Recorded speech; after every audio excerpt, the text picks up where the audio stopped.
go. All right, at 6 p.m., I call this meeting of Saginaw City Council to order. Please rise for the pledges. I pledge allegiance.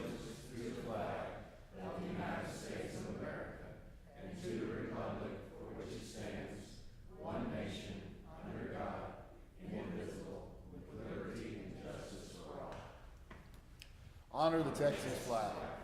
I pledge allegiance to thee, Texas, one state, under God, one and indivisible. Thank you. Please be seated. Item 1C is invocation. We've got our friend, Pastor Ronnie Mills. Welcome, sir. All right, let's pray. Father, we thank you for the time that we have together tonight to come together as a city of Saginaw. Father, I just ask your blessing upon tonight, and I pray for your wisdom and your hand to guide everything that takes place. We're grateful for one another, and most importantly, we're grateful for you. We love you and pray these things in Jesus' name. Amen. Thank you, Reverend. Much obliged. Item 1D is audience participation. Anyone who wishes to speak on any item listed on the agenda, please fill out a form with our city secretary. Unless it is a public hearing, then I will call for those, and all can speak on that. You don't have to fill out a form. So please, you can only speak on items that are on the published agenda. Item 2 is the consent agenda. 2A is action regarding minutes of August 15th. B is action regarding minutes of September 5th. C is action regarding increasing the general fund emergency reserve balance by $485,000. And enterprise fund by $310 to comply with financial management policies. 2D is action regarding resolution 2023-19 annual approval of investment policy. 2 is action regarding approval of preliminary plat on approximately 9.569 acres of the B. Thomas survey. 2F, action regarding approval of the final plat, approximately 9.569 acres of the B. Thomas survey as well. Questions, comments on the consent agenda? If not, I'll entertain a motion. Mayor, I make a motion that we approve the consent agenda as presented. Okay, do I have a second? All seconds?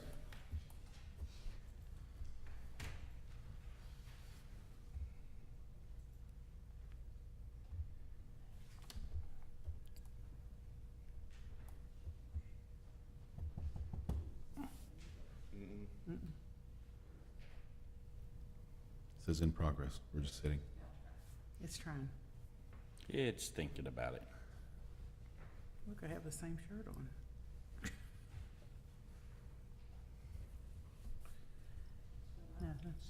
You want us to raise our hands? Can we just raise our hands? We can raise our hands, right? All those in favor, please raise your right hand. Motion passed. Let the record reflect we do have a quorum. Councilmember Edwards is out, but everyone else is here. Oh, here we go. Now, we have to vote now? It's all green. It's already done? Okay, great. Thank you, guys. Technology. All right. Moving forward, item 4A at 6:03 p.m. We are in a public hearing. Consideration action regarding resolution 2023-20, adoption of the revised budget for fiscal year 2022-23. That's the current fiscal year. For that, Kim Quinn, Finance Director. Thank you, Mayor and City Council. These year-end adjustments just reflect our estimated year-end revenues and expenses. We modify the budget in the same manner in which we adopt the budget, and so therefore we need the public hearing, which has been advertised as required. I don't have a presentation for y'all because I went into excruciating detail, line item by line item in the packet. But just an overall summary that all funds performed better than budgeted. All right, Council, questions for Kim? I do have one question. Go ahead, Cindy. I know that we had talked in the past about the rental inspection being self-supporting with the fees. With the raises that we've given the staff, is that still going to be true? Not an answer you have to give right now. I haven't specifically calculated it. The last time I looked at it before the raises, so in this current fiscal year, we certainly were. I would imagine, and I can look at it and let you know for certain, but we have more rental properties now, so I would imagine that that is going to cover the increases in the salaries and benefits. Okay, thank you. Council, other questions for Kim?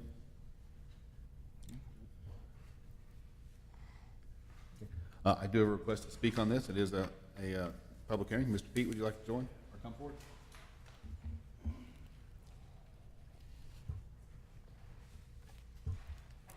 John Pete over in 644 Fox Run Trail, Saginaw. This is for last year's budget, right?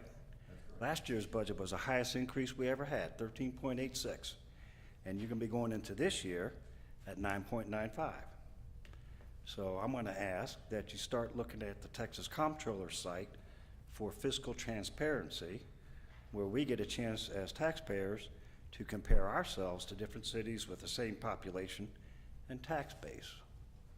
And you earn stars if you're transparent for contracts and everything else. That includes investment funds for our employees. So please take a look at that. Last year was 13.86, and you're going to go 9.95 now for the next year, FY? Just a reminder.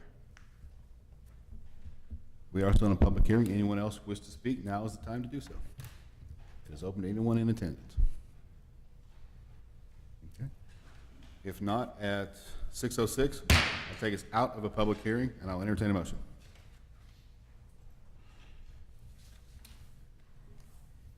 Paul? Mayor, I make a motion that we approve the consideration and actions regarding resolution 2023-20. Thank you, sir. Do I have a second? Nikki seconds? See if we can do this electronically. What do you think?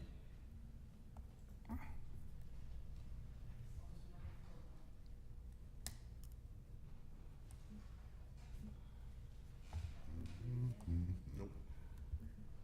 Nothing yet.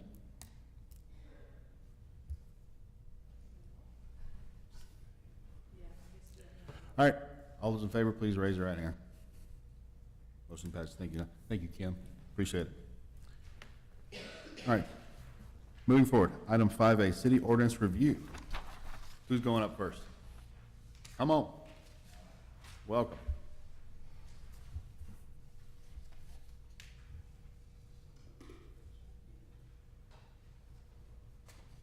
All right. Good evening, Mayor and Council. My name is Chris Dyer. I'm with the Department of Building and Code Compliance. I'm the Deputy Building Official for the Building Department. So tonight we're basically going to go over 5 ordinances that we don't want to change. We want to kind of keep them exactly the same as they are. It's going to be a real quick presentation, hopefully. So I kind of want to run through those. We have some photographs, pictures of actual real life events out in the field that we see, just to kind of go along with those slides.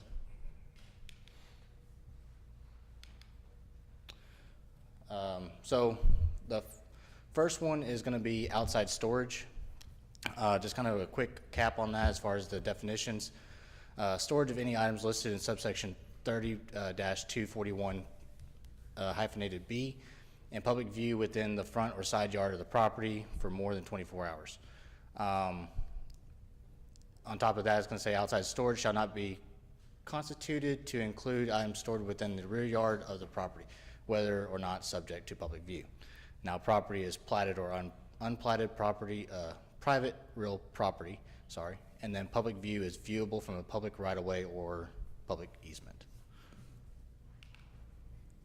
So there's a long list there of requirements, but open storage is prohibited on property within all residentially zoned districts and on property used primarily for residential purposes, including multifamily property.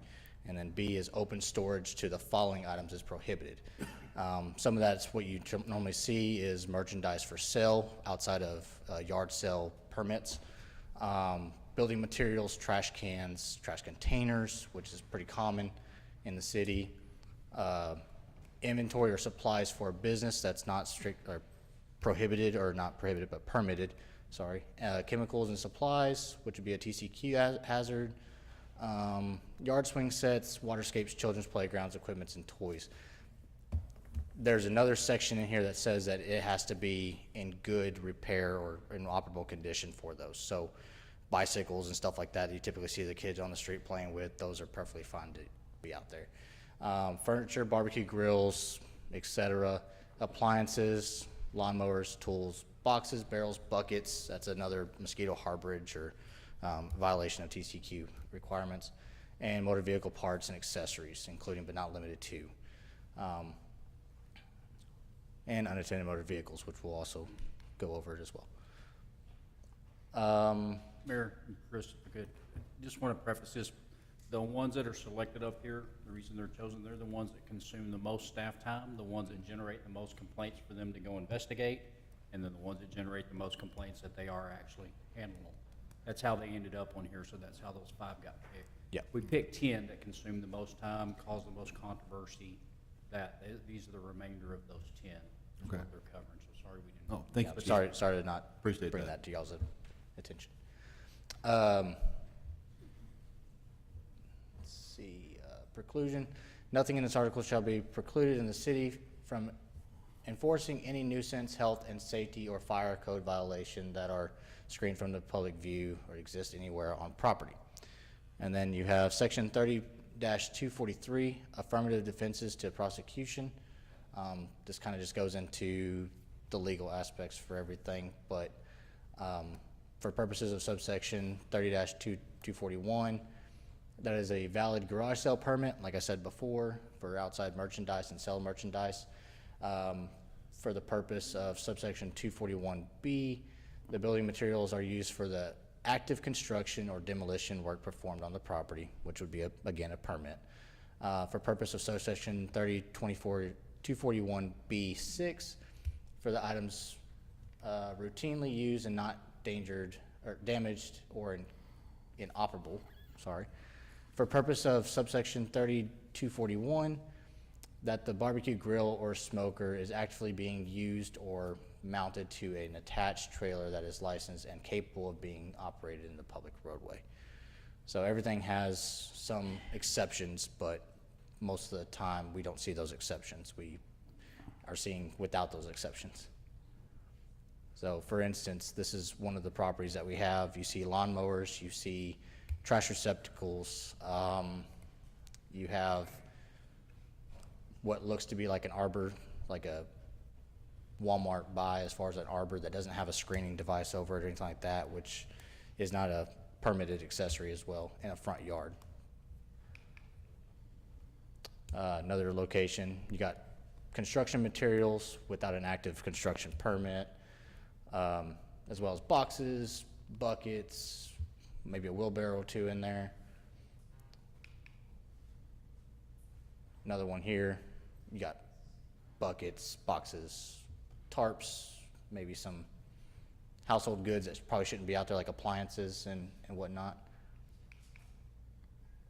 So those are the outside storage pictures and everything there.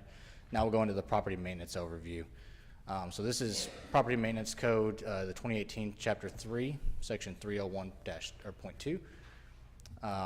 This goes for everybody in the city as far as what we enforce. So the owner of the premises shall maintain the structures and exterior property in compliance with these requirements, except otherwise provided for in this code.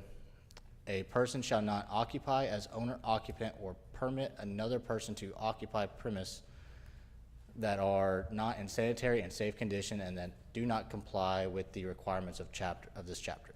Occupants of a dwelling unit, rooming unit, or housekeeping unit are responsible for keeping in a clean, sanitary, and safe condition that part of the dwelling unit, rooming unit, or housekeeping unit or premises they occupy and control. Basically, take care of your property. And So I have a quick question. We Yes. talk about owner and owner occupant. Who would get the ticket? The owner, like if they're not the same person, if there's a renter? correct. Owner or the occupant? So the owner would receive the violation. Everything would go to the owner. They're the ones that oversee the property. In most cases, if it's something that we can notify the tenant about, and it's actually tenant responsibility, we will do so, like a stop and knock, just to bring that not to the owner's attention, but we do have to send out a notice of violation or a warning to the owner, letting them know that this is going on the property. So from a walkway, as you might be able to tell, you have a sidewalk with a broken brick column that has fallen. That's maintenance for the property owner, plus broken picket fences, which would be, if they have a pool in there, that's, keeping kids safe as well on the walkway, as well as animals and pets. So we have to keep all those conditions maintained. Right here, we have pretty much the side of the house. It doesn't look too bad, but from a close-up distance, there's exposed rotted wood, essentially. Those have got to be maintained as far as painted and weatherproofed at all times. I think that's about the only thing on that one, really, is just the, So this one here that has well, it is unsightly, what ordinance are they violating? that's the property maintenance code violation. So it's in a unsafe, unsanitary, and not in its intended purpose. So the siding itself is a wood product that has to be protected from elements of the weather. So by doing that, it'd be either a latex paint, a oil-based paint or something, but it can't just be exposed wood to absorb and have mold growth or rot off the side of the house and expose the framing and everything else in the home. And is there, I know for fencing, because I remember years ago Yes. reading it, that, the fence that you guys have got in there, that if it's leaning so far or so much of the pickets are out, you've got some type of measurement criteria to say, once the fence gets to a certain level, it has to be replaced. So for painting and things like that, what's the criteria? Is it a total judgment call, look at it, yeah, that's bad? At that point, we would just be sending a warning to the homeowner, just saying, to the owner of the property, just saying that we did observe this. It might just need to be something that is maintained, because every house needs to be maintained on an annual. Maintains a very, very vague statement. So my definition of maintain may not be the same definition. Correct. of yours. Yes, it's all part of the intent. There's no There you go. there's no standards. It's just us going out and routinely just saying, okay, maybe the house to the left of it needs to trim away their shrubberies and their bushes, because we do have that ordinance in place. But the house that's on the side there is the one in question. We would just say that, hey, we're noticing that, if there's siding falling off, that, hey, the siding is coming off. It needs to be reestablished, repainted, so on and so forth. But unfortunately, we can't hit all 20,000 or however many residents or homes we do have in the city and say that that's exactly like you said. You have a different criteria than we do. I think this is a good example of probably educating the person. They may not even know they're in violation of the ordinance or something like that. That's the initial contact, is to let them know. This is something to be addressed. And I won't speak for the code staff, but I think most often these are generated from a complaint of a neighbor. This is probably a good example that somebody else on the street called it in, and it's just go notify them that you're in violation. Correct. Mayor Pro But Tem, you a have- lot of it has to be left to the discretion, because trying to write down every little thing would be, in code book would be this long. So some of it is left to the discretion of the staff. And I think when it gets to a point where there's some contention, obviously that's pushed up to even Larry's level, and they would get together and more than one opinion would come into play with what level of enforcement or action you would take against this. This probably wouldn't be citable unless the person was just really defiant after multiple times of trying to get them to rectify it. Correct. Val, do you have a question? No, I was just wondering if some of these homeowners could use the ship. They can? Do y'all tell them that do y'all offer it to them when y'all go out and explain to them? If we see, especially now that we have that in place, we have that tool for our citizens, we definitely will bring that up and say, hey, there's a possibility, if you want to get with us, we can definitely work together and try to make this property a very nice property. And we do offer that SHIP program to them. That was one of the big intents of the program. So when you go and you identified a problem, is giving them a source to help fix it, because obviously finances come into play in some. Yeah, it diffuses the tenseness of it. You got the city walking up on your property and they're just going to tell you to fix it without any help. We're all human. I was just curious. I just wanted to make sure. Absolutely. Real simple, roof repair. There's a possibility of roof leaks. That goes back to the fire, life safety, and sanitation code. You get roof leaks. Nobody wants roof leaks in their home, so we bring this to their attention and let them know, hey, roof repair, spot repair may be needed just to maintain what you have. And then, of course, most of us have seen this before in the past, but it was just a freak accident. Somebody ran into the pole, and unfortunately the homeowner had to fix it. So this is one of those where if it was subject to being hit or something, he had to fix that, and we did bring that to his attention, and it has been repaired since then. So go back, on something like this, I mean, I'm assuming, just making a bad assumption, this guy's probably working through his insurance company, so it kinda, Yeah. I mean, we wouldn't write a person a ticket No. because they're working through their insurance company. No, the way that worked is we did have to write a warning notice because it is in the public walkway, it is under, a parking stall, that's the health and safety violation of it. We did have to let him know that you do have so much time, but we do allow them, if they say, hey, I'm still working on the insurance, because insurance can kind of sometimes take some time, they get with us and say, hey, I need about 2 more weeks. Absolutely, give him that, but he did fence that off and make that to where the public could not access that area during that time. So he fenced it off with like a orange fencing, safety fencing, if you will. That's what he did to kind of keep it. He did that or we did that? He had done that. That was on his property, so he had done that. It looks like the edge of that's over the sidewalk, is that? It is. The eave is. The posts are not. The posts are within the 10-foot regulation back of curb. The eave, I believe that's been there since He's grandfathered. way before I. Okay. But I was just kind of curious because I was like, it looks like it's over the sidewalk yeah, there. I think the car that hit it kind of knocked it loose a little bit too. Oh, So okay. no worries. Of course, accessory structures are no different than in the ordinance as far as violation. You have to take care of all structures on your property, not just your main primary residence. So something like this, it's not typical, but it is more foreseen that you don't put a new roof on your shed. You put it on your primary home, but you don't put it on your shed. So we got to make sure that they understand that as well. He was going for the open air concept. That's exactly the ventilation effect. Yes, absolutely. Saving electricity. All right, so everybody's favorite, overgrown grass, weeds, brush overview. Chapter 42 of the Health and Sanitation, Article 2, Section 42-37. This is a longer one, because this comes straight out of the, some portions of the state code and as well as our ordinance as standalone. So, except as provided in subsection D, it is an offense to any person owning, leasing, claiming, occupying, or having supervision or control of any real property within the city to suffer, permit, or allow uncultivated grass, weeds, or brush to grow a height greater than 12 inches on average upon such premises, including along the sidewalk and street adjacent to the premises between the property line and the curb. I'll go down to B.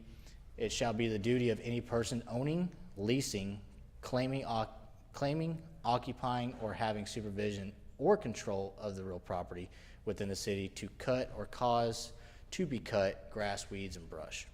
So that basically just goes back to saying, at this point, we would notify the tenant and the owner, because we don't know their agreement between that. We would just say, you're responsible to cut your grass. So we don't just get straight to the owner for this one. Except as provided in subsection D, all grass, vegetation, or brush not regularly cultivated and which exceed 12 inches in height shall be presumed to be objectionable, unsightly, and unsanitary, and are hereby declared a public nuisance. So if it's essentially weeds and grass that are supposed to grow taller than 12 inches by their main way of growing, then we would say that as long as it's not unsafe or unsightly, then we would have them, they'd be okay by ordinance. Is that to try to allow for, I know a lot of cities and a lot of places for water conservation are going with natural grasses like buffalo grass and stuff where you're not supposed to cut it short? Is that what we're trying to do? Yes, so we would basically have to, we do in our ordinance have a landscaping kind of guideline, a chart, if you will. Yeah. But if it's definitely like native grasses or something like that, that's, I guess not so much protected, but like sunflowers and stuff. You've seen sunflowers growing crazy. As long as they're not like unsanitary and just hanging over houses and hanging in the AC unit, then we should be okay on stuff like that. For tracts of land that have been approved for agriculture use and tax exemption, and that are in active cultivation or agricultural crop or livestock feeding, it shall be required that only that grass, weeds, and vegetation not regularly cultivated be mowed to a height of not greater than 12 inches within a minimum of 50 feet on and adjacent property lines. So essentially, you have 50 feet if it's greater than 12 inches to work on. And public or private streets. The minimum may be revised on a case-by-case basis and deemed necessary by the code officer to ensure adequate fire safety in adjacent property containing structures and equipment. Basically just a fire break between both property lines for high weeds and grass on agriculture to property. That's the only one that does that. Any person commits to the offense and the person owns, occupies, or controls any property within the cooperative limits of the city and fails to maintain the public right-of-way attached and adjacent to the property free of weeds, grass, and uncultivated plants. Back again to 12 inches in height, or if weeds, grass, or uncultivated plants in excess of 12 inches are allowed to remain on such premises. And then F is offense for any person owning, leasing, claiming, occupying, or having supervision to control any of the real property within the city to suffer, permit, or allow vegetation to overhang and touch neighboring structures in a manner that creates a fire hazard, allows pest infestation, has a potential to harm the structure, or hinders access by emergency responders. Any vegetation deemed to create a safety hazard or obstruct traffic visibility shall be removed or trimmed to abate the hazard. Pretty much went full circle there just to say you're responsible for your property, your weeds and your grass, and if it needs to be cut and it's deemed by the code officer, it needs to be done. So this is one of them. High weeds and grass tolerant. It's just to us, we're not, weed professionals or grass professionals, but it's grass. It's higher than 12 inches. In our opinion, it needs to be cut. It is a fire hazard. Again, out in the street, this affects our public works department for having to repair any streets for the grass growing, but it's also higher in the yard, so it's affecting the walkway, could possibly affect the structure in the rear.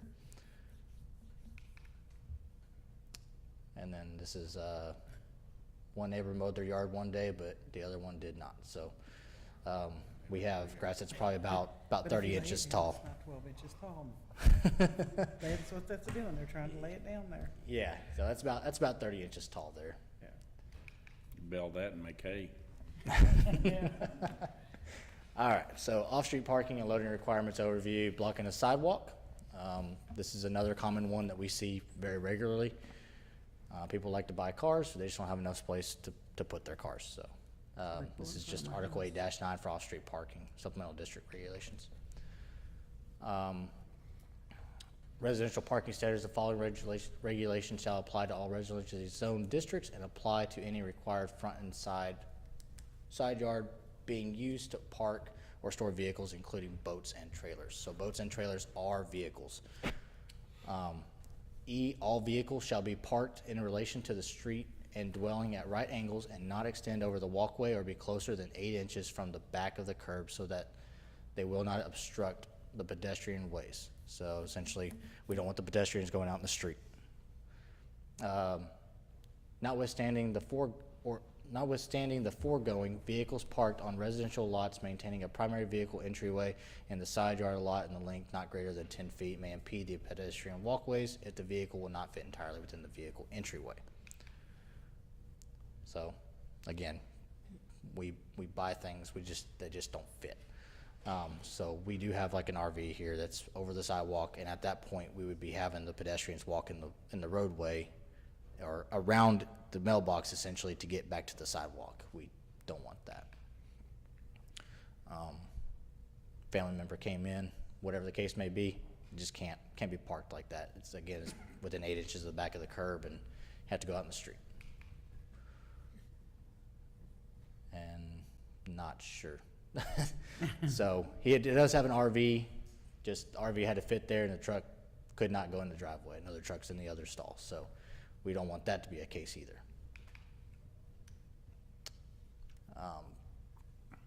Back to just multiple cars, just trying to stack cars in there, just blocking the sidewalk. So the inoperable motor vehicle. This goes to the property maintenance code. It also goes to the ordinance as well, but under the property maintenance code, this is essentially what it says is 302.8. Motor vehicles, except as provided for in other regulations, inoperative, or unlicensed motor vehicles shall not be parked, kept, or stored on any premises, and vehicles shall not at any time be in the state of major disassembly, disrepair, or in process of being stripped or dismantled. Painting of vehicles is prohibited unless conducted inside of a spray booth, which is permitted. Exception, a vehicle of any type of permitting to undergo major overhaul, including body work, provided that such work is performed inside of a structure or similarly closed area designed and approved for such purposes. So again, it goes back to the permitting of those. Chapter 2 definitions, inoperable motor vehicle, a vehicle in which cannot be driven upon the public streets for reasons including but not limited to being unlicensed, wrecked, abandoned, or in state of disrepair or inoperable or incapable of being moved under its own power. So I think that's directly out of the state code as far as that goes for all motor vehicles. So if I had a car in my driveway on my property and I didn't have it licensed, I hadn't one got that, I would get a ticket on private property. If it was visible, so if it's in your driveway and visible from public right of way or public street or easement, and it is not deemed that it can move under its own power, then yes, you would. So it has to be inoperable, not just, that's not the It way I has, read that. so like in this case, if you're changing a tire and you're about to put the tires back on, then the motor itself or the vehicle itself could possibly run under its own power, but if it's being dismantled, this Oh, is yeah, what- I understand. I was just talking about if you go back a page, the Yeah. unlicensed, so just that it said Reg. being unlicensed, wrecked. So that doesn't mean that this means that if it's just unlicensed, so if my tags had expired, I'd get a ticket, Correct. even though I'm on private property. Correct. It has to be a registered vehicle. It has to be a up-to-date registered vehicle to be driven on the street at that point in time. Couple of corrections. You're not getting a ticket immediately. We keep No, no, no. talking. Sorry. I want to be clear, we talk about tickets, but a citation is very rarely issued. Correct. by I'm sorry. no compliance. We try to gain Not a- compliance in every other measure. Again, education is number one. There are those rare occurrences when somebody's not going to comply, and that is the only way to get them to, but they're not looking for inspections and stuff that are out. This is for a vehicle that's sitting there long-term. It's all in how the interaction goes with the person. If they say, well, I'm getting the tags or it's out, I don't have anything to do it.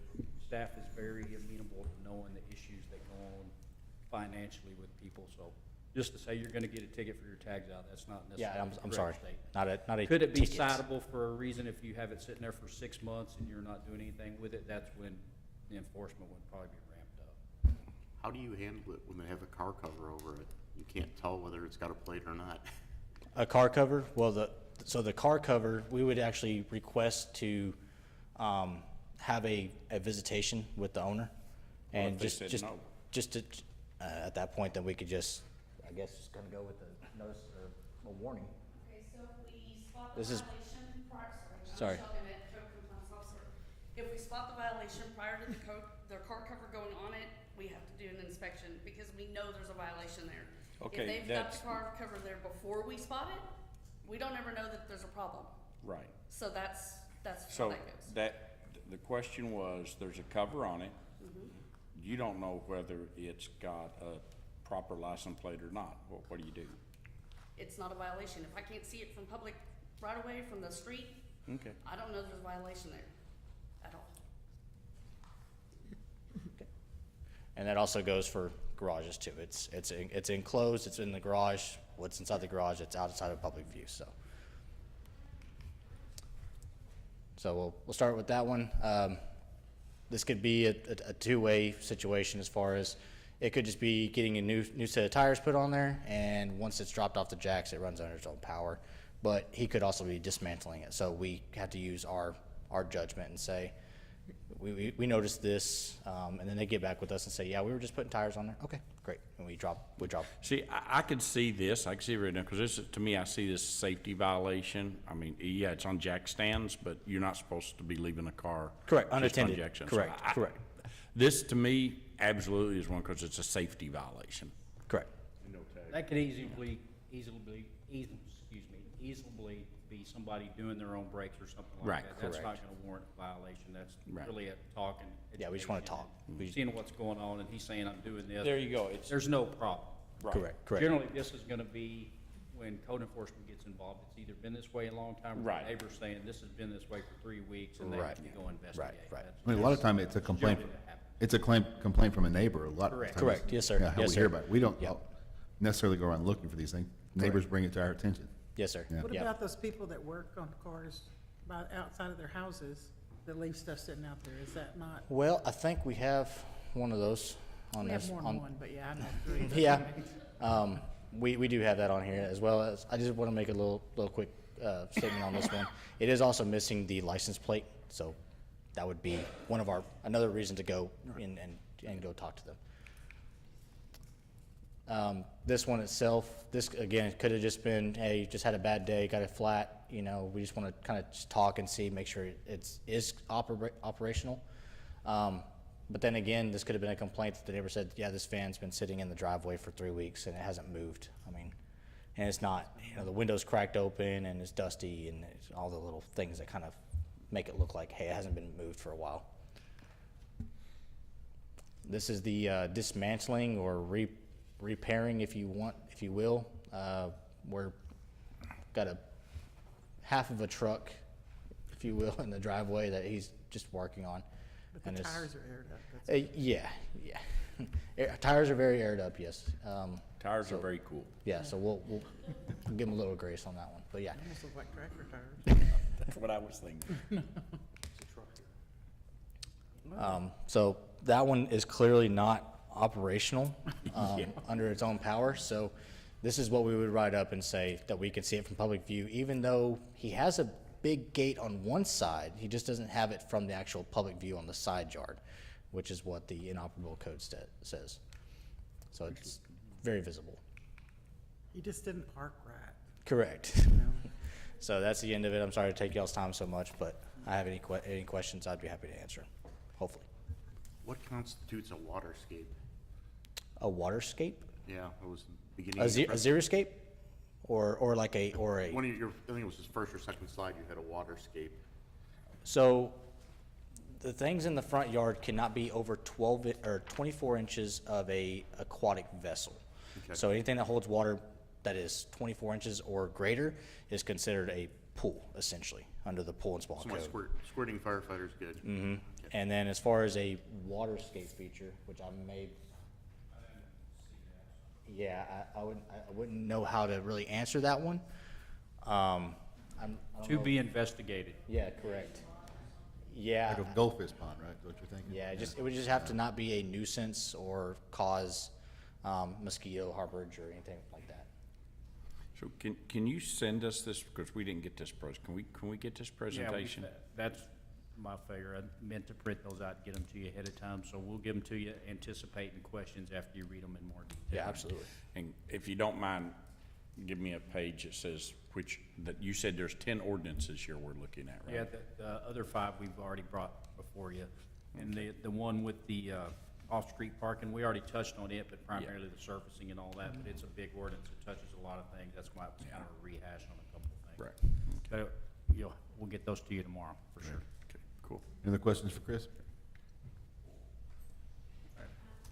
Go ahead, Mary, yeah, please. Are there any plans to look at any other ordinances? There's one that I have in mind for landscaping, and a resident called it to my attention that in some of the older neighborhoods, either the owner of the home or the developer planted some trees in the easement that are causing the sidewalks to buckle. Correct, yes, ma'am. And so, and also we have quite a few new developments coming in that maybe we could look at that landscape ordinance and, Yes. you know, make it a little bit more strict if needed. So I think on those, I think those subdivisions that do have those trees and those easements were part of the development agreement at that point in time. We do have a standalone for the property itself, but those are outside of the, our property, or the real property area that would be located in the right-of-way or the easements. So that'd be a call for definitely, Public Works or anything like that, that they can be located there. What is our rule, our current rule on, because one of the big things we have is constantly fixing sidewalks. One of the biggest problems with sidewalks is trees. You know, so, I had heard, talking to, I don't remember who, it was, somebody, that at one time we didn't allow trees to be planted in the easement, and then they did, and then we don't allow that no more? No, we still, it's still allowed. At one time, we did have an ordinance that did not allow trees to be planted between the curb and the sidewalk for this very reason. So why wouldn't you all, I mean, that's a huge expense on the city, so why wouldn't we change that back? To go back, and I think that's the right thing to do. Definitely. Well, those trees sometimes also get in the fire truck's way, Yeah. going down Woodcrest, because nobody trims them, and I think, I don't, or does the city do that? We trim them, Oh, okay. I won't say nothing else. unless it's one hanging from the, you know, some of those trees are over the sidewalk. I know, yeah. Give the homeowner the opportunity to trim them, and if they Trim 'em. don't trim them, then Right. they get what they get. Well, I just remember the little rule we had that if it goes out in the roadway or whatever, and I see a couple of them. It's a big problem, so a couple statements. If there's an ordinance you want us to look at, knowing there's a problem, because it's hard to keep track of knowing which ones are on somebody's radar, we wanna know, and we'll look at those. The landscaping one is a little bigger than probably staff can take on. I think that's gonna involve the engineers. There's a lot of things that go into that particular ordinance, but for the trees, we definitely need to revisit it, because the fire department doesn't like the trees being next to the street. I know. We got Don't want scratches scratching on the fire truck. trucks from that. If people trim their trees, everybody wants the canopy lined street, right? But Yep. it takes a lot of tree trimming and maintenance to do that, and it shouldn't be on the city to do it. Yeah. And the sidewalks and the curbs that it creates, so maybe that's one we'll take and start looking at and seeing what needs to be done with it. Yeah, I thought it was the citizens' responsibility that we had to maintain that, green space between the sidewalk and the curb. And to me, if we're having to trim their trees, they should be charged back for that, Are you talking about in the front of their house or behind their house? in front of their house. In the front of their house. Oh. That's a big thing. That's where your sidewalks are, and it buckles the sidewalk. That's the number one, right? Ain't that like the number one thing that destroys sidewalks, is them trees between tree that roots. green space? I think at one time, it was a kind of a good idea to look that they wanted to create, with, like Chief said, overhanging canopy trees hanging over the road. But some of the trees that they plant, they grow too big. Now then we're experiencing what we kind of thought was gonna happen. Yeah. Heaving the sidewalks, the curbs. Yeah. Anything else for Chris? Thanks, sir. Thank you. Appreciate it.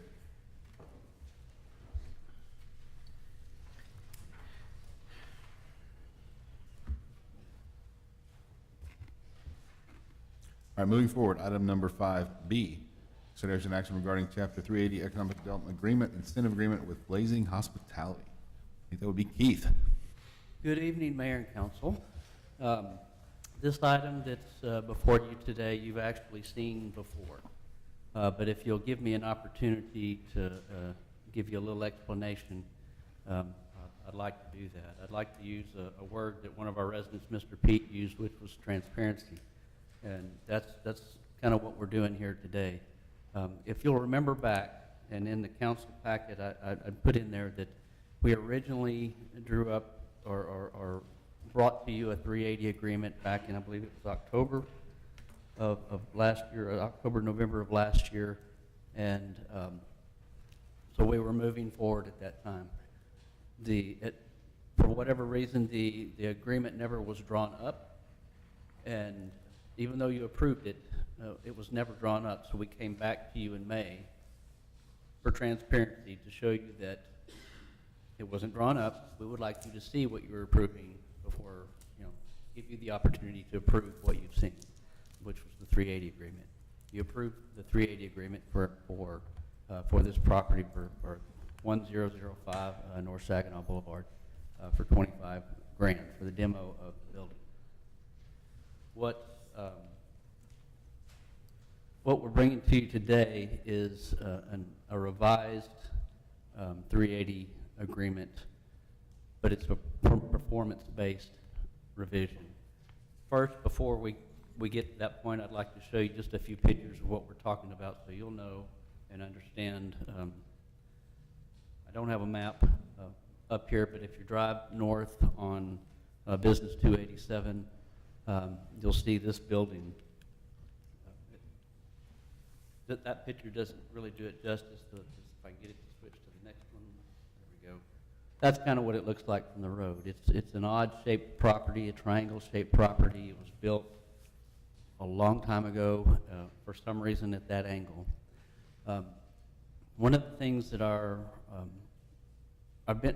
regurgitate this to you because I've been here for 20 years and I remember things. Somehow I still remember things. I turned 55 on Saturday, but my brain retains a few things, and this is one of them. Our residents over the years have asked for redevelopment of older areas. Previous councils and this current council has asked about, even when you did you consulted a consultant back in 2016 for a master plan to take care of and redevelop some of the older properties as you come in town. In general, as you start in the south end of town and move to the north end of town, it starts as older properties and it kind of gets newer. But this property is considered more in the northern end of town. It's just one of the older buildings that happens to be there. It's been a carpet place and it's been vacant it's been various other things over the years. It's been vacant for, I'd say 10, 12 years, maybe. And it's been vacant for a reason. Because businesses don't want to move into that property, so it's just sitting there. The property itself, as of right now, it's valued at about under $350,000. That's the property, including the building. It's valued at under $350,000. And it's going down just because there's no improvements. Nothing has been done to it. I didn't have this next picture for you back in May, but just because we didn't have the drawing.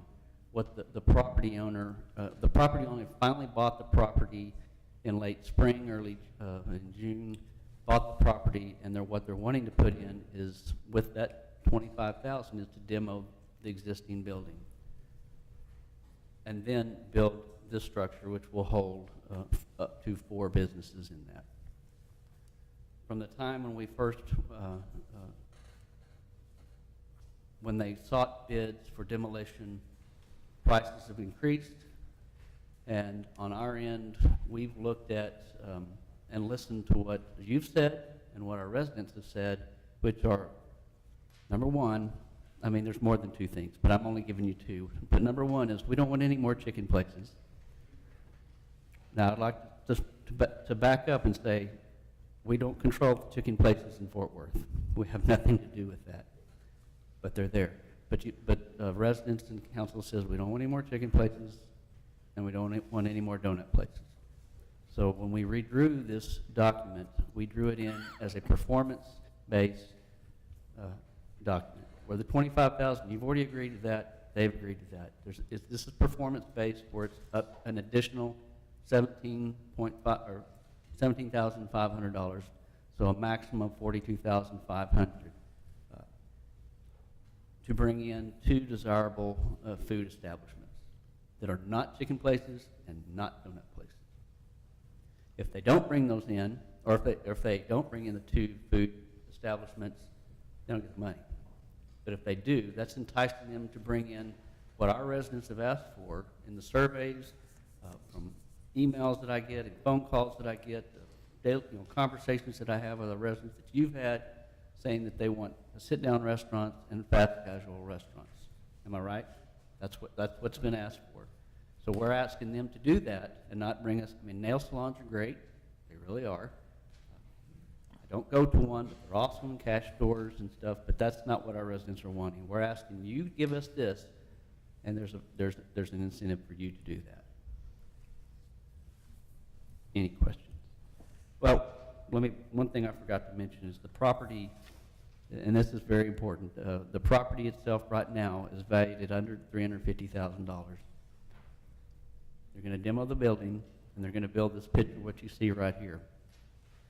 Once they build it, the building's gonna be worth about anywhere from $1.5 million to over $2 million. So your property tax value on that property has gone up significantly.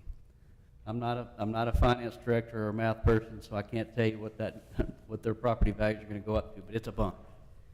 The other item on that is that right now that property, and for the last 10, 12 years, has brought in zero sales tax revenue. Absolutely nothing. And with up to 4 businesses going in there, the sales tax revenues are gonna go through the roof for that property. Any questions? Questions for Keith? So, on this, just so the citizens know, because we got it, is exactly what are you asking here? What are they asking for? What's the investment that's being asked of the city, the total investment? The additional investment is asking for $17,500. And what's the total investment? $42,500. And that's including 25 the you've already agreed to, or you've already Yeah. approved that. We knew that. The 17.5 is only if they bring in 2 desirable food establishments. If they don't get it. Yeah, and so what we got is an unsightly building that's been empty for 10 years, bringing in almost no revenue. So- Zero revenue and declining property value. Property value. So this will actually bump us from $350,000 a year taxable property to, let's say, cheapest is 1.5 million, plus it will start bringing in taxes for each one of these 3 to 4 businesses. That's correct. It's a pretty good ROI. That's all I want. I just wanted to kind of spell it out there as to exactly why the city would even make this investment, because it's good. It's a good investment. I appreciate it. Cindy, go ahead. Yeah. Do we have a requirement of how long those businesses need to stay active before we give them the money? I mean, I don't want to, give them the money a week after they open and then those businesses shut down. Well, they're knowing what one of them is and what, or one of them is probably going to be, they won't shut down. Because just the name brand, they're not going to bring in, they want to make money and they want to bring in something that's going to work. If the building or the business comes in and it is successful, then they're successful. So they're going to bring in higher quality. They know what our demands are, and if they don't do it, they don't get that money. I understand.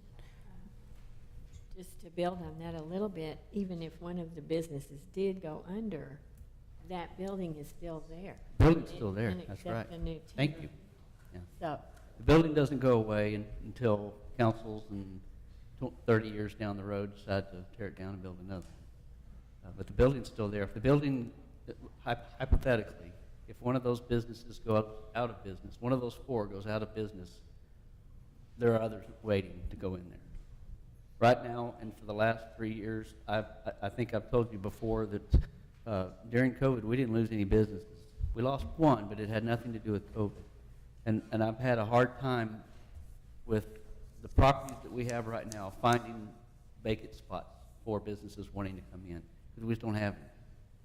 And right now, there's so many businesses that want to be here. But there's one waiting in the wings, if hypothetically one of them goes under. So what if they only bring in, say they bring in 1? They get less money, or how would that work? How would the contract? They get less money, that's correct. Okay. They'd get half of, if they only bring in one of the 2, they'd get half. Okay. No, I like incentivizing. That's always good. Because it's zoned for quite a few things, and it could be 4 nail salons all the way across. It could be 4 cash stores. It could be, you name whatever you want. But that is in the overlay demanding district, that right? They do, that they bring in 3 food establishments. Repeat that, Cindy. I couldn't. That is in the overlay district, correct? Correct. Okay. Yeah. So they're, cash stores aren't allowed. Good point. Any other questions for Keith? If not, I'll entertain a motion. Mayor, make a motion that we approve the 380 Economic Development Incentive Agreement with Blazing Hospitality as presented. Do I have a second? Mary, second? Let's try to cast our votes. In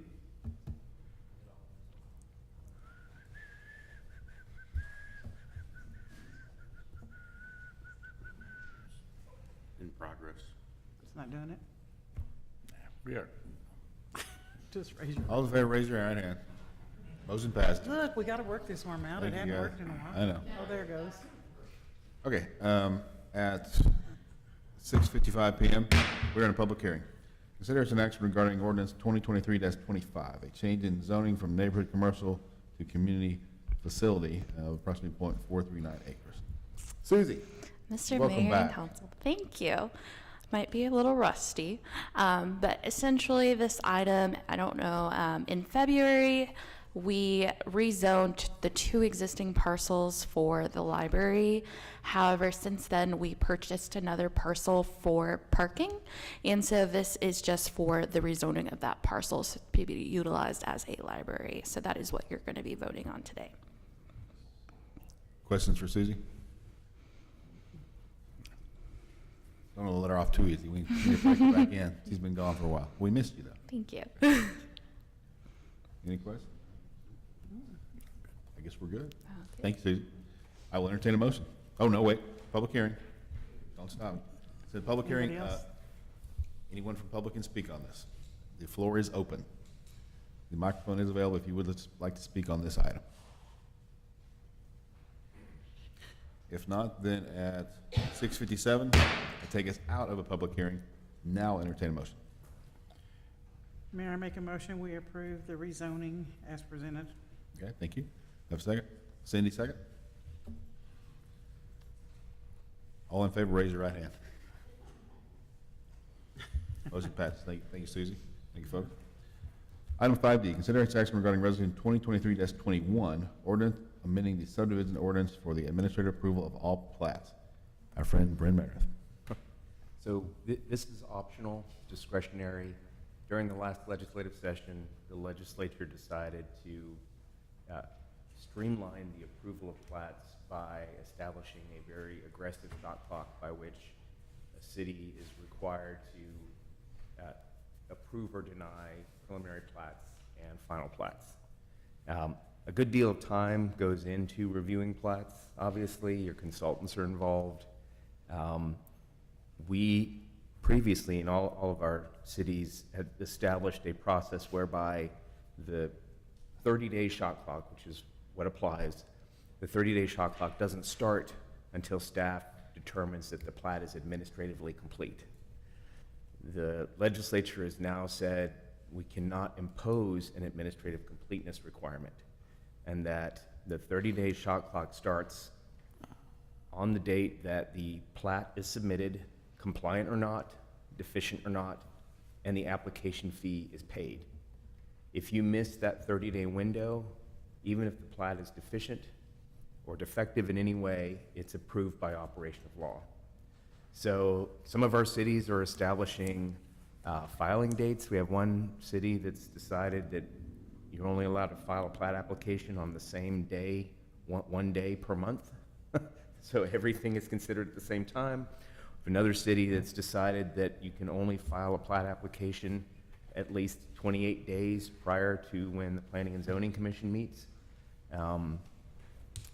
And just as a reminder, unless there's any variance requests for plats, you're required to approve them if they meet all the requirements. So prior to this legislative session, only minor plats and amending plats could be approved by staff. And so the one beneficial element, again, it's up to you all, the one beneficial element that the legislature extended is in the face of this aggressive 30-day shot clock, they now allow you all to delegate plat approval to staff, all manner of plats. And in that way, on the 30th day, if staff decides after going back and forth with comments and requests for revisions. If the applicant continues to refuse to address them or incorrectly addresses them, staff can just issue a denial letter. You don't have to worry about holidays interfering with the schedule. You don't have to worry about not achieving a quorum. We have some cities that cancel all meetings for the month of July, for instance, and you won't be able to do that anymore. It addresses, administrative approval would address circumstances like a developer filing an application for a plat on December 15th, knowing that Christmas and New Year's is intervening, and having to call special call meetings just for P&Z to sit and be told by staff, you have to approve this or you could be personally liable. So again, this is a tool of convenience. This is something that you all are interested in, but we thought, in conversations with staff, we thought this would be a good issue to bring up and allow you to decide whether or not you want to defer some of that risk by empowering staff to do it. Now, in the event staff, according to the bill, in the event staff denies a plat, the applicant is still allowed to appeal that denial to P&Z and council. That requires supermajority? No. Okay. Okay. Questions for Brent? Yeah, so if I understand this right, let's say we're coming up on 28 days of a 30-day, and they haven't completed everything they need to complete. The way it would be now, it'd come before us and we'd just reject it. So it takes 72 hours to call the meeting. So if it's 2 days prior, then you... Well, let's say that we call the meeting, then we would just reject it. That's right. That's right. So I'm sitting here trying to run through my head as to what's the downside of relinquishing this, pushing this back down on. Yeah, so I mean, obviously the downside, the only downside I'm open to ideas. The only downside I see is that the public is used to having these plats being discussed at a televised meeting. And so it kind of provides some notice that something is coming, that you wouldn't otherwise have if everything is done by staff. Now, there's obviously alternative ways for the council to be transparent about what's coming. You could place items on the agenda after staff approves a plat and say, show the plat on the TV screen and explain that this was approved, it met all the requirements, but this is what's coming. So there is a way to provide that level of information, but that's really the only downside that I see, because otherwise you do run the risk of missing a deadline and having a plat approved. Or we have to change our filing calendar, and sure, you could pick one day a month where all the plats have to be filed, but that would also be somewhat overwhelming for staff if they receive 20 plats all on the same day and they're all subject to the same shot clock. So how many of the cities are moving more towards pushing it down to staff versus dividing it up like you mentioned the others? Cities are all sort of making the decision right now. One of my 4 cities has already approved this resolution. Another is going to be discussing it at the council level and deciding whether they want to defer it to staff. My thought is they're not going to want to defer it to staff because they prefer the public interaction. Of course, that city only has a mayor and 2 council members, so it's much easier to achieve a quorum. You only need 2 people.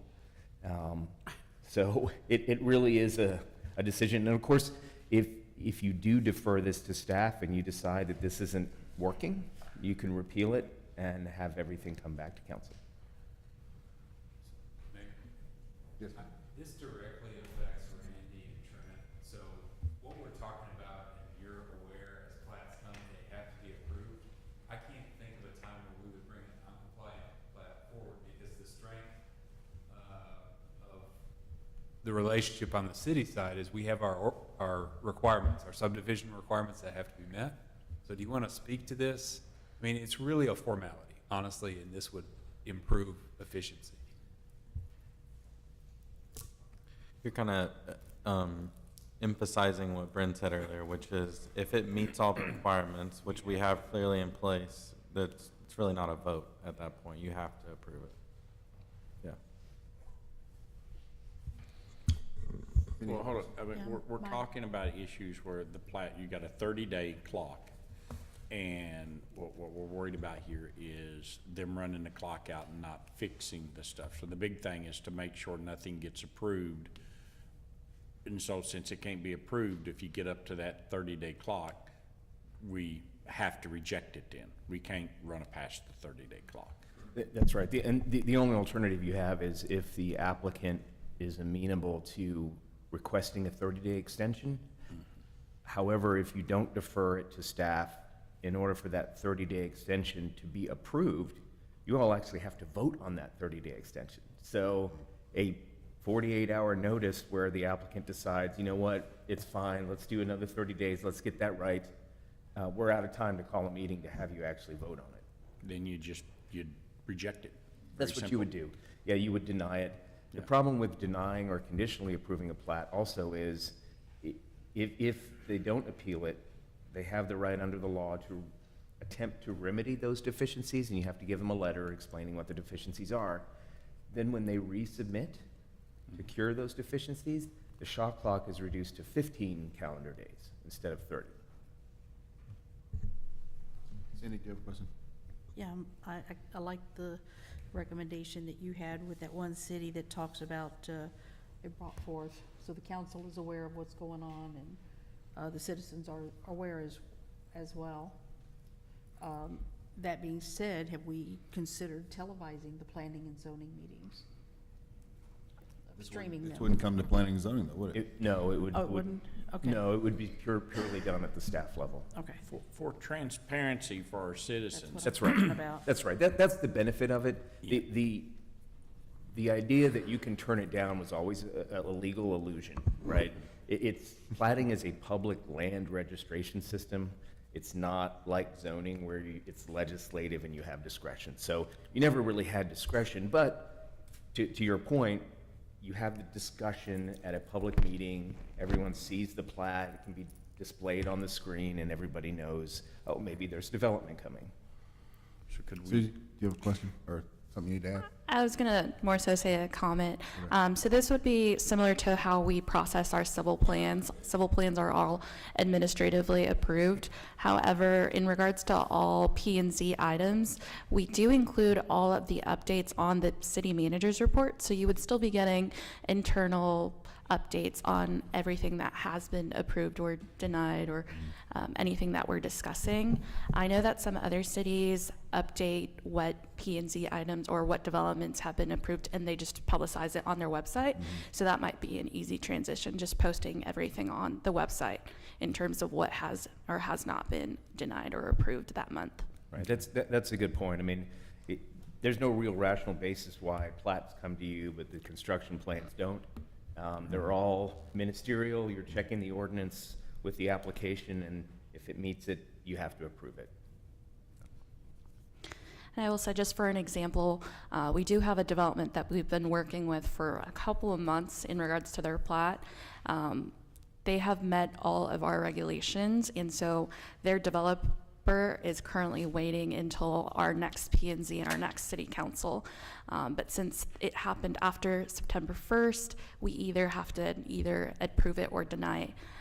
So they're having to wait. A lot of developers are having to wait for the next P&Z, the next city council, and especially during the holidays or any special occasions where we have to cancel any of these meetings. Time is of the essence for many of these developers, and so plats are required for a lot of them to get financial supplementation and whatnot. So some of these time restrictions are very hard on them, as well as staff. That really was the motivation for this legislation. Developers want the plat approved sooner rather than later for lending purposes. That doesn't mean that they have a green light to develop. It's just they want that single document, and it just allows them to secure funding.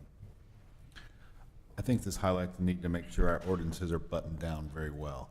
If we're going to push this all to staff, we need to make sure they're working with the right tools and they're updated. So I think that this highlights the need to do maybe a little more ordinance review on that end. I think that's really what jumped out at me on this. If we're going to push this all to staff, then we need to make sure they have the proper tools and are updated. So let's put that on our list as well. Yeah, so that is currently in the process. In regards to all the plat requirements, all of those are in the ordinance, but we are working on ample ordinance reviews, especially after the new legislation. So this would be the first step, and then afterwards we would tie down on all the other regulations. But all plats are reviewed by the Development Review Committee, which consists of fire, environmental, building, public works, engineering, and sometimes planning and zoning. So a lot of people do look at these before they come to y'all, and if, of course, they meet all the regulations, y'all are going to have to vote on them to approve. Thank you, Susie. I mean, previously, our final plat approval was just, I don't want to say for show, but it was not legislatively required. Right, it was ceremonial. That's right. Good word, ceremonial. So. All right, council, other questions, comments? So,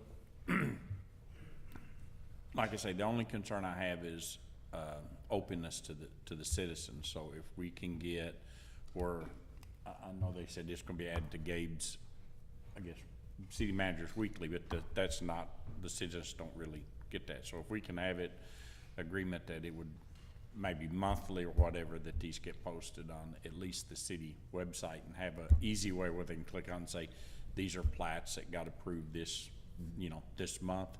I think that would be, to me personally, that's at least the low water mark that I think we would need. Of course. Yeah, we have all our public hearings posted on our website. Yeah. And so we can definitely link in those. All we have to do is just send them to communications and they just post it. Okay. Thank you, Susie.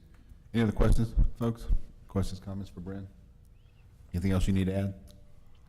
All right, then I will entertain a motion, folks. Mayor, I move that we accept, was it 5D? It's 5D. Huh? Was it 5D? It's 5D, yes, It's sir. 5D with that we post all the plats that's approved on a monthly basis onto the city website. Okay. A second. Valerie, second. Yeah. All those in favor, raise your right hand. Motion passed. Thank you, Brent. Thank you, Susie. Appreciate that. Yeah. 5E, consideration action regarding ordinance 2023-26, multi-pet permit and fostering of dogs and cats. Lee Howe, city manager. Thank you, Mayor. So you'll recall that in the last meeting, Mr. Joe Stout, the chairman of the Animal Shelter Advisory Committee, reported to you the workings of their committee in development of a proposal for a multi-pet and fostering ordinance to be added to the municipal code. And that ordinance recommendation includes a permitting process and some rules that multi-pet owners and fostering homes need to follow. We're presenting that ordinance to you tonight for adoption as ordinance 2023-26. I need to bring one thing to your attention, and that, I apologize that we didn't catch this on a proofread until yesterday, but in section 3, subsection J, revocation of permit, we have amended the ordinance that we need you to adopt to where it says multi-pet permit in 2 places in that section. That needs to be changed to foster. So that's speaking about the revocation of a permit, of a foster permit, not a multi-pet permit. There's a different section that covers that. Otherwise, the ordinance is ready for your consideration to adopt. We'd also like to ask for your direction tonight on the fee for both of these permits, the multi-pet permit and the fostering permit fee. And we can take your direction on that and amend the Saginaw fee schedule and bring that back to you on the consent agenda in a future meeting, next meeting. Does staff have a recommendation for fee? Well, the committee and the staff recommend, or the committee discussed at length the fee process and the fee amounts. The recommendation was to somewhere around $50. That would be an annual fee for both of those permits. the multi-pet permit lasts for a year at a time. The fostering permit lasts for 120 days, plus you could be extended for 2 60-day periods after that. Would that, this 260 days, would they entitle another fee or N- not? No, sir, that would just be administrative approval after the initial 120 days. And is 120 days the normal fostering period? And I'm looking at you because I know you're a good foster. It really depends on the animal. Okay. With puppies, it's typically a lot faster than that, but then there's deaf dogs or medically complicated dogs, and sometimes it's longer. Okay. Gotcha, thank you. Council questions? Do we What have, does- Go ahead, Steve. I'm sorry, do we have a paper inspection list that will be ready at the time that this thing kicks off? I don't want to start this without it. So when I found out Friday that this was going to be held on the agenda today, Monday when I got to work, I started working on not only the application for both the foster and the multi-pet permit, but I did come up with a paper inspection sheet for both processes. Mr. Howell said $50 permit fee.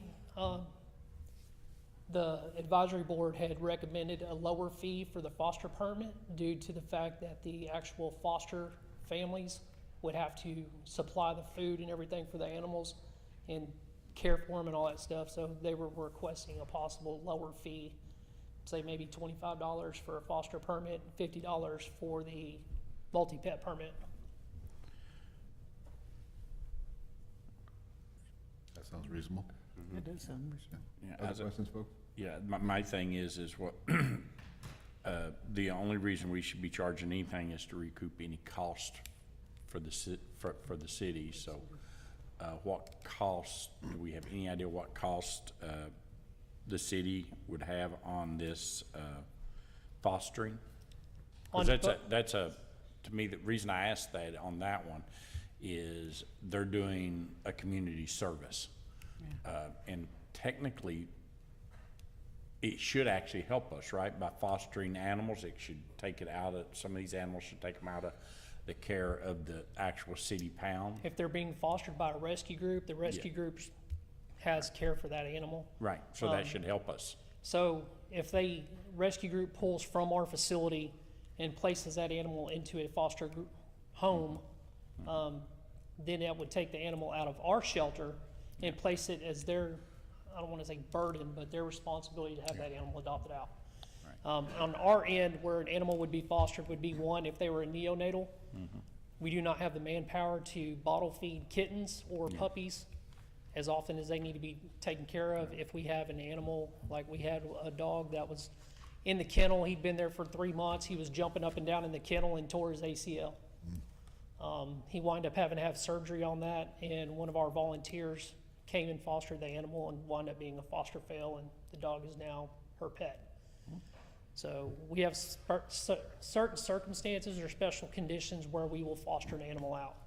However, our requirements at the shelter are that you have to be an active volunteer and you have to live inside our city limits if you're gonna foster one of our pets.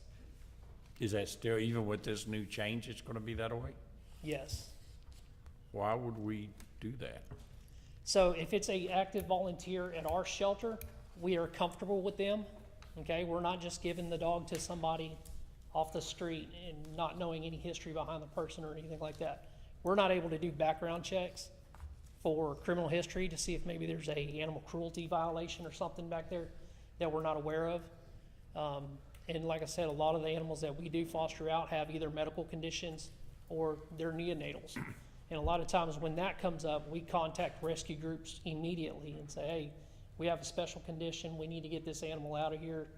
The chances of it either being adopted immediately or needing treatment needs to be taken care of, and we don't have the staff or the manpower to take care of that. So let me make sure I understand this.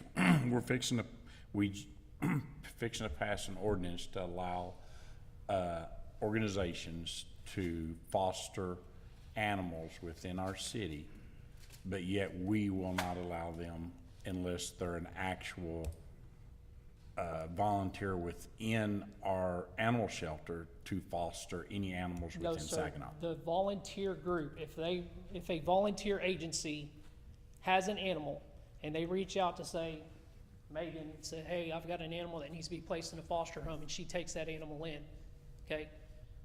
Luckily, she's already an active volunteer, but that rescue group is their animal, not our animal, okay? Okay. So they're placing that animal with the foster that they have, and they're gonna have to abide by certain regulations, or the rescue group's gonna have to be approved by us in order for that foster to keep that animal inside our city limits. Okay. So our standards right now for rescues are that if they do pull from us, they're required, if the animal needs medical, so rabies shots, sterilizations, anything like that, they sign a medical contract when they rescue the animal from us, saying that they have 30 days to provide us proof that the animal's been sterilized and vaccinated for rabies. If they don't provide us that proof, we send them a notice as a reminder, hey, we haven't received this and it's been 30 days. We Yeah, need that's this all immediately. part of the ordinance we read last time when I Correct. mentioned. So Say if we they're haven't- not in good standing with our shelter, then they're not allowed to foster the animals inside our city limits. Okay. We have animals in our shelter. Will we utilize this to where, say, we would call one of those foster things and say, hey, we got some kittens here, will you foster them? Do you have a Yes, we foster? can. Okay, that's what I was worried about, because I thought you said that we wouldn't. No, if That we we'd have only animals, foster out to people who actually was volunteers in our animal shelter, is what you said. for our animals, if it's a rescue group outside of our purview or dealings with, they say that they need a foster for their animal, then they tell us which foster they're gonna do. Okay, if that foster, or if that rescue group is approved by us to rescue animals from our facility, okay, then they're able to use this foster permit here inside our city limits. How many foster places is approved that you would actually foster animals out to? Currently, we have a book this thick, actually 2 binders of rescue groups that have provided us our 501c3s and have actually kept up with providing all medical for the animals. Okay. So I don't have an exact count. I can tell you we've got 3 ring Okay. binders So we this got plenty. thick. So we've got plenty of rescue groups that we allow to come pull from our facility. Okay, good. Mary, you go first. Concerning whether the permit amount makes up for the staff time or pays for the staff time, is it more difficult? Is it more work for you to approve a foster home than it is for a multi-pet home? Does that involve more work or the same? It's gonna be somewhat the same inspection process, so they fill out the application. Once they go through the whole inspection process and they pass everything, then we'll let them know, hey, your application's been processed, it's passed, please come up and pay your fee. And then you can purchase your tags or whatever we need to do as far as registrations for the animals go. So the But same we- amount of time, Right, pretty much? Okay. yes. Cindy, yeah. With the foster program, how are we going to know, will these agencies contact you and say that, and Megan, I want to thank you for stepping up, that we're providing a foster animal to Megan Lee. Do they let you know that, or are you counting on Megan to come up and say, hey, I've got this animal that I'm fostering? A lot of times, we don't know animals are being fostered inside our city limits I until know. we get a complaint called in. And that's what I was asking. Is Right. this ordinance going to resolve any of that? I hope so. So then what sort of education program do you have to get this information out to the community that It's this gonna be needs to be done? posted on our Facebook page, anytime we do meet and greets or talks with people. If we get a complaint, we'll educate them. We're not automatically just gonna write a citation for them being in violation. We'll make contact with the But that's a citizen. small group doing it one-on-one. That's even a small group doing it at meet and greet. I mean, we really need to get this word out. That this would is be what the communications officer. He should, since this is a new program being rolled out, I would expect they would Yeah. put together A video, thing to something. get it or- out A plan.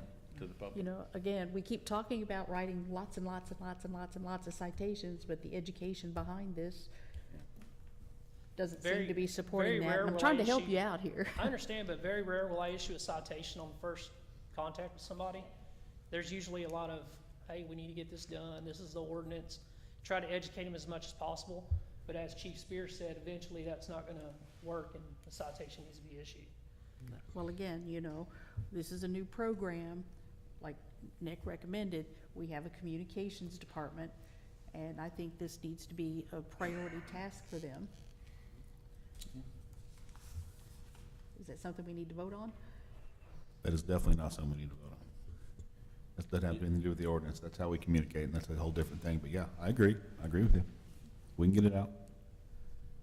That's part of their job. Staff will do that. Do we have any questions for Jose?